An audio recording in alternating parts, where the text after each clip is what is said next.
Hi,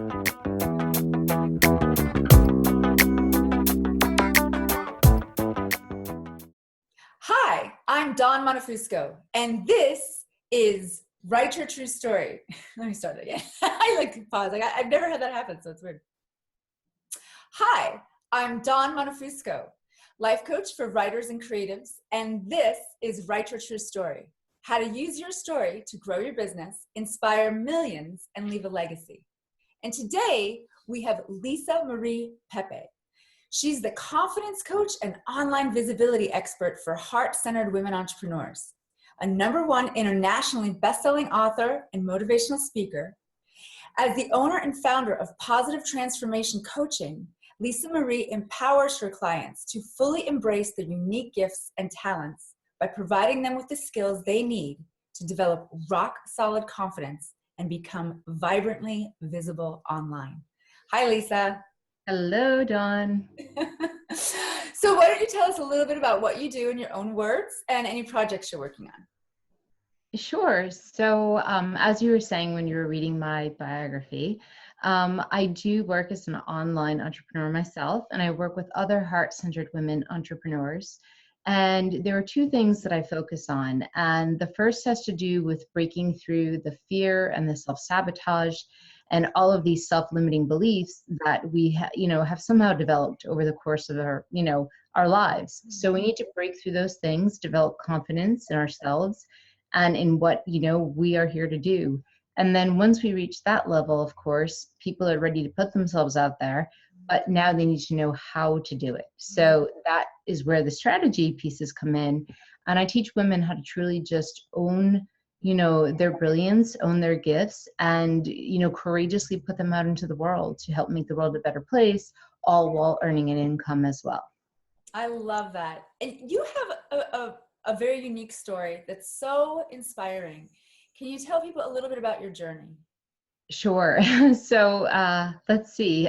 Growing up, and I never, ever envisioned that I would be a coach, let alone an online entrepreneur, right? That wasn't even like a possibility back then. But my whole life, it was do the standard just milestones, right? Like go to high school, go to college, go to grad school again. And if you're, a professional student like me, maybe go to grad school again and get another degree. And so I did all those things. And I mean, I liked what I did. I had a degree in education and I had a degree in psychology, both were master's degrees. And I worked really briefly in those areas. But nothing really felt like it was a true alignment. There was always a lot of stress involved. There was always a lot of anxiety that, about the jobs I was doing and everything. And so there came a point in time where I kind of got burnt out. And so I took a step back and I took some classes to become a massage therapist. And I figured, wow, this is it, right? I get to combine my love of, just psychology and healing people, helping people to feel better. And now I can do it with my hands. Yeah. Wow. And not necessarily exhaust my brain in trying to work within all these bureaucratic, red tape, if you will. So once I started doing that, I felt really good, right? I opened up a private practice. I was working in a day spa just to get some hands-on practice and to bring in a steady income, of course, while I was building a private practice. And in May of 2011, I had an automobile accident. Wow. And I was on my way home from work, actually. And at that time in my life felt great, right? So I was probably in the best physical shape of my life. I was only maybe 30, I think it was 32, right? So I was in peak performance because I was always working out and I was a massage therapist, so I was strong. And that one night changed the trajectory of my entire life. And the injury that I sustained, although not a visible, obvious injury, wound up being something that was, obviously going to be needed repair, right? Essentially. But what happened in that period of time while I was in transition, because I couldn't work, I couldn't do things that I loved to do because I was very, very outdoorsy, hands-on, wanted to go, go, go. And suddenly I find myself, they tell me I have to be to work 1 week, then they tell me 2 weeks, and they tell me 5 weeks, and and then it just turns into a couple of months, and then I lose my job, I close my practice, I'm hurting the whole time, and boom, like full-blown depression, anxiety, like didn't want to get up, didn't want to get out of bed, felt worthless, felt useless, didn't even see my own brilliance at that time. Like it was as if I felt like an imposter in my own body and my own brain. I was like, oh, that girl who like graduated top of her class and got that master's degree, like who's that? That's not me. Totally. Yeah, and I felt so pathetic. I really did. And I took pathetic jobs. Right. Oh God, like just really, I look back on it and I'm like, wow, I really didn't like myself back then, apparently. Yes. And so, God, fast forward a few years and I had to, well, I didn't have to, but I decided to wake up. And it was only after this chance encounter with, I will call her a divine angel, I guardian love angel. this story. I love this story. Yeah. So after I got fired from my job as a telemarketer, at the age of, again, at the age of like 34, I'm like totally overqualified, but that's what I thought I deserved. So I took it. So I got fired from that job and I was trying to move myself up a little bit to feel a little bit better about myself. So I took a job as a front desk clerk in a gym. It doesn't sound like it would be all that bad, but it was just a job, right? It wasn't a career, it wasn't a vocation, it was a job. And again, it was minimum wage, maybe 50 cents above minimum wage, working nights, holidays, weekends. And at the end of my shift, I had to clean the bathrooms. That just came with the territory, right? You empty the trash baskets, you make sure everything is in. Yeah. And so I stayed there for a few months. Now, all the while I was still battling this whole chronic neck shoulder thing, which the medical community just had missed completely. They were just basically, they were like, oh, it's in your head. Like, look, there's something wrong. Just go on with your life. So that was fun. Because I didn't have great health insurance, I couldn't do anything about it. Everything was tied up with a legal battle with the person who hit me and all this. So long story short, it was 2013 at this time, probably spring, around the springtime. And a woman that I had known through the gym, only briefly, I mean, we just talked while she worked out, right? I worked there, she worked out there.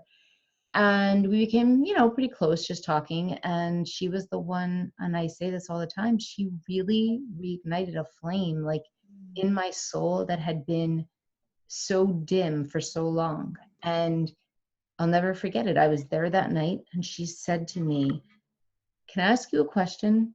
And I said, sure, what's up? And I was cleaning the bathroom. And she said to me, what are you doing? And I said, oh, well, cleaning the bathroom. And yeah, right, like totally like face value, I didn't go deep at all. I was like, oh, I'm cleaning the bathroom. And she looks at me and she's like, no, what are you doing? And then of course I got a little facetious and I was like, I'm picking up trash from like, do you want to help? Right. And so she finally, the third time, and I tell people this and I tell this story because this is the absolute truth of what happened.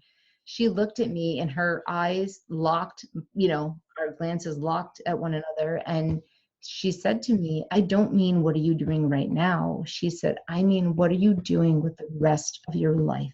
Yes. And I was like, oh, whoa. Right, like, what do I even say to that? Right. She called me out on my own bull crap. And then she went on to say, and I didn't even respond. I just stood there. I couldn't, it's like deer in the headlights, but I wanted to be there. Totally. And she said to me, why are you wasting your life and your talent and your God-given ability to truly touch other people's lives? Like, you went to school for this. You're naturally good at this. You talk to every person that comes through the door. She said, why are you wasting your time, your energy, your effort, and your life doing a job that, quite frankly, a 16-year-old kid could do? Right. Totally. And again, no bad mouthing anything. I mean, hard work is hard work, and I value all work, trust me. But again, here I am, I've got a $250,000 brain after going through college and grad school and grad school and grad school. And I'm sitting there making like $10 an hour at like 20 hours a week maximum. That specific moment is what changed your life. I mean, really, you started on the path to this. Mm-hmm. Amazing. Absolutely. It truly was. It was, that day was the first day I saved the rest of my life.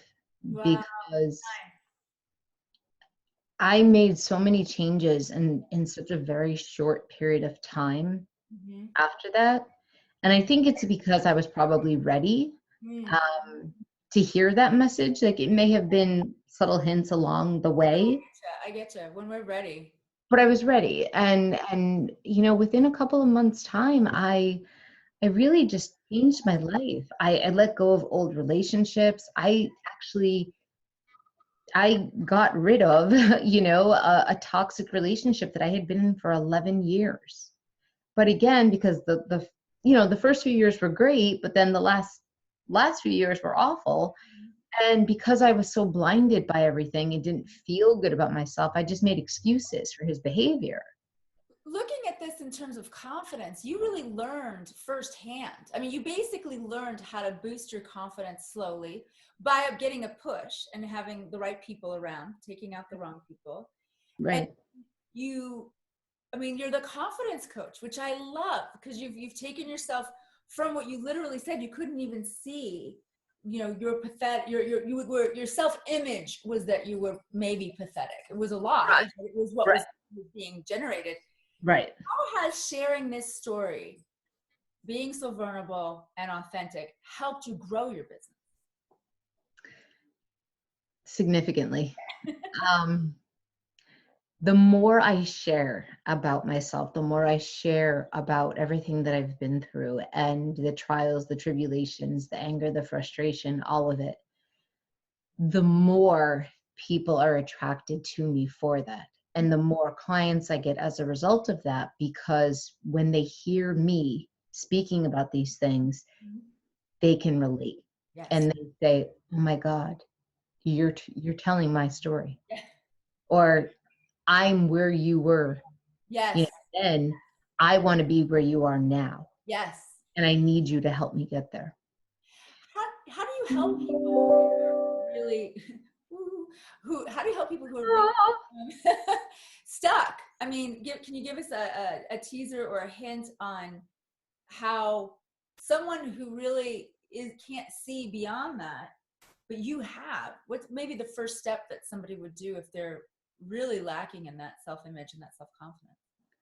The first and foremost thing you have to do is forgive.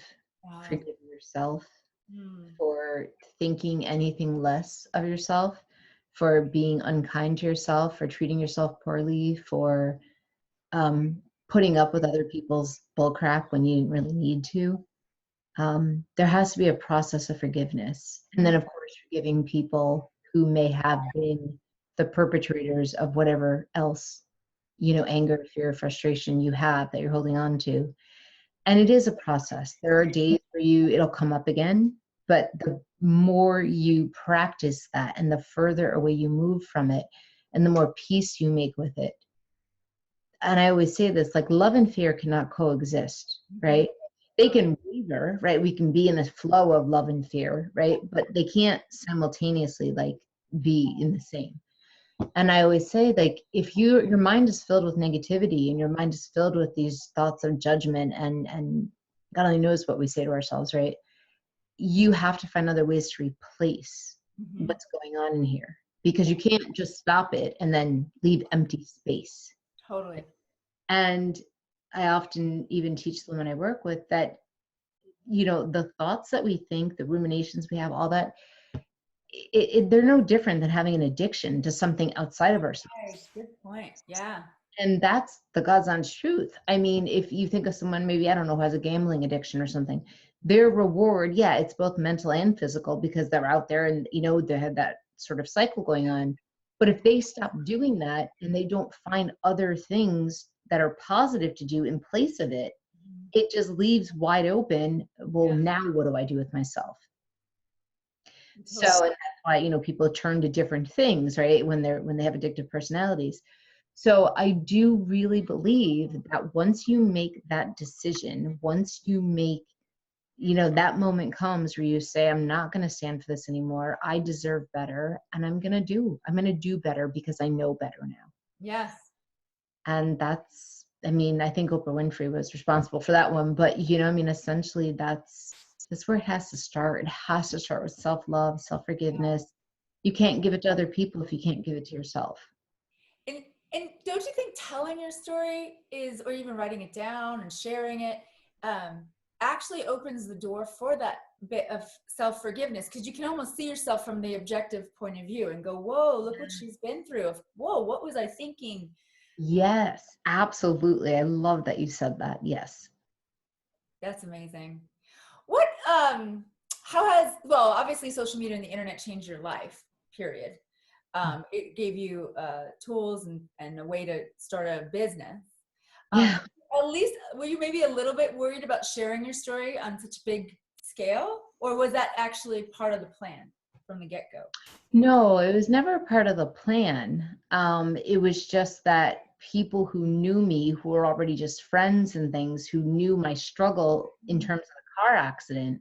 Because the one thing I did do was I reached out for help because I knew that I was struggling immensely between the physical stuff, the depression. I knew that I was. So I would reach out to people, I would connect with people who were, yeah, in a similar position, or maybe, also kind of battling similar kind of feelings, and we would help each other through things. So as I progressed, and I thought, well, wait a minute, why don't I start a business, right? So then I had them to bounce that idea off of. And when I started, I was doing wellness coaching. So Oh, my story didn't really play into any of it. But it was when I started to share my story that I discovered that I was actually, one that could help someone really overcome their deepest, darkest, fears and negative beliefs. that's awesome. Well, we're at time, but thank you so much for sharing with us. Oh, you're so welcome. Thank you for having me. It's been wonderful. A great snippet for everybody to just be inspired when you're really feeling down, or when you feel like, it's not going to happen. It does happen. That's almost the turning point. You have a free gift for us. Can you tell us a little bit about it? Yes. So the free gift that I am going to be giving to your audience is called the Empowered Woman's Guide to an Abundant Life and Business. Oh, And fun. yeah, so I will send that over. And of course, you guys can all take a look at that. And it's really just meant to, guide you through some questions. There's some question and answer type things, but it helps you to get a little bit more clear and to forgive yourself. That's mainly Oh, the I exercise love that. that it goes through. Fantastic. Lisa, you're a blessing and a gift. Thank you so much Oh, for being thank here. you. Okay, we'll talk soon, okay? Okay, bye.